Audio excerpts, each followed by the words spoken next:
ಹೃದಯಕ್ಕೆ ಅರಿವಾಗುವುದು ಪ್ರೇಮ, ಮನಸ್ಸಿಗೆ ಅರಿವಾಗುವುದು ವಾತ್ಸಲ್ಯ.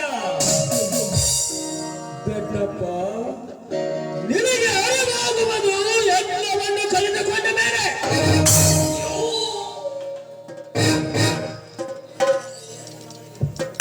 ರುದ್ರ, ನೀನೇಕೆ ಬಂದ ನನ್ನ ಮನೆಗೆ? ಕಾಲಾಯ ತಸ್ಮೈ ನಮಃ. ಬೆಟ್ಟ,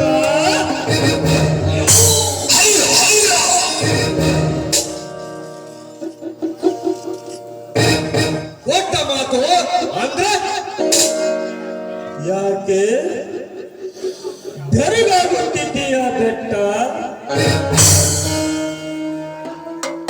ಹಿಂದೆ ರೈತರು ಸಾಲ ಮಾಡಿ ತೀರಿಸದೆ ಆಗದಿದ್ದಾಗ ಅವರ ಸಾಲಕ್ಕೆ ಪ್ರತಿಯಾಗಿ ನಿನ್ನ ಹೊಲಮನೆಯನ್ನು ಜಪ್ತಿಯಾಗಿಟ್ಟಿದ್ಯಲ್ಲ, ಯಾಕೆ ಮರೆತು ಹೋಯ್ತಾ?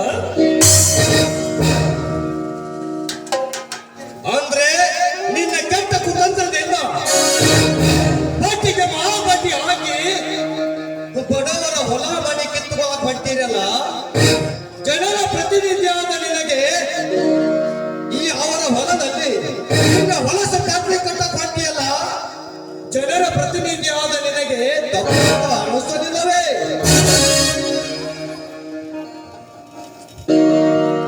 ತಪ್ಪು.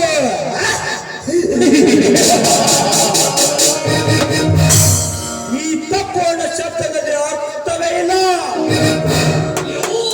ನಮ್ಮ ಲೈಫ್ ಎಂಬ ಡಿಕ್ಷನರಿಯಲ್ಲಿ ಅದು ಮತ್ತೆ ಬಂದು ತಡೆಯದ ಹೋಗಿದ್ದರೆ ಇಂದು ನಮ್ಮ ಫ್ಯಾಕ್ಟರಿ ಓಪನಿಂಗ್ ಆಗಿ ನಮ್ಮ ಸ್ಮಗ್ಲಿಂಗ್ ಸಪ್ಲೈವಾಗುತ್ತಿತ್ತು. ಈಗಲಾದರೂ ಏನಾಗಿದೆ? ಅವನ ಹೊಲದ ಬದಲಾಗಿ ನಿನ್ನ ಹೊಲದಲ್ಲಿ ಫ್ಯಾಕ್ಟರಿ ಕಟ್ಟುತ್ತವೆ.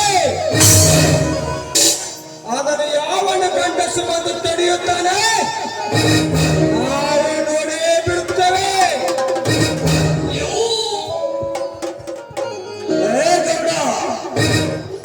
ಈ ಬೆಟ್ಟಪ್ಪನ ಹೊರಮನೆಯನ್ನು ಕಸಿದುಕೊಂಡು ಈ ಮನೆಯಿಂದ ಹೊರಗೆ ಹೋಗಿಬಿಡು.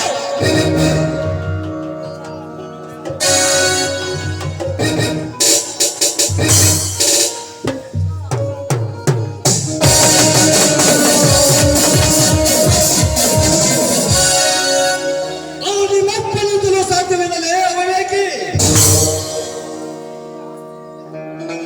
ಈ ಆಸ್ತಿ ಹೋದರೂ ಪರವಾಗಿಲ್ಲ, ನನಗೆ ಆಟನಾಗಿ ಅಣೆಕಟ್ಟು ಕಟ್ಟುತ್ತೇನೆ ಅಂದ್ರೆ ನನ್ನ ಹೊಲ ಮನೆ ಇದೇ ಕ್ಷಣದಲ್ಲಿ ಬೆಟ್ಟು ಕೊಡುತ್ತೇನೆ. ಆ ಅಣೆಕಟ್ಟಿನಿಂದ ಕೆಳಗಿನ ರೈತರಿಗಾದರೂ ಅನುಕೂಲವಾಗುತ್ತದೆ. ಅದನ್ನು ಬಿಟ್ಟು ನನ್ನ ಹೊಲದಲ್ಲಿ ಕೆಟ್ಟ ದ್ರೋಹ ಬಗೆದರೆ ನಾನು ಸತ್ತು ಮಣ್ಣಲ್ಲಿ ಮಣ್ಣಾಗಿ ಹೋದರೆ ಜತ್ತು ಬಂದು ಎದಿಗೆ ಒಲಿಯುತ್ತೇನೆ. ಎಚ್ಚರ, ಎದಿಗೆ ಒಲಿವೆ ಮಗನೇ.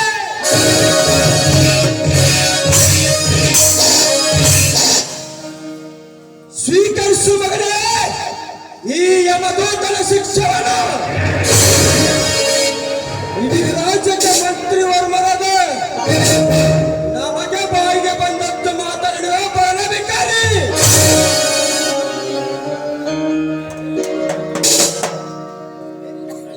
ಪಾಪಿಗಳೇ, ಅಣ್ಣ ಹಾಕುವ ಈ ಅನ್ನದಾತನಿಗೆ ಒದೆಯುತ್ತಿರಲ್ಲ, ನಿಮ್ಮ ಕಾಲ ಗುಲಾಬಿದ್ದು ಸಾಯ್ತೀರಿ.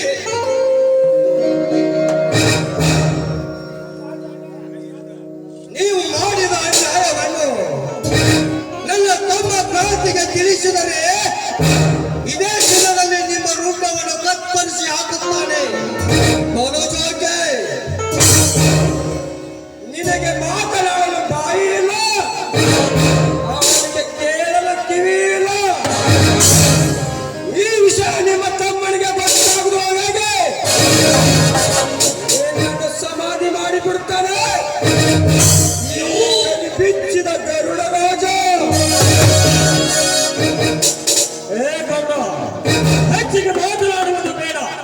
ಇವನನ್ನು ಈ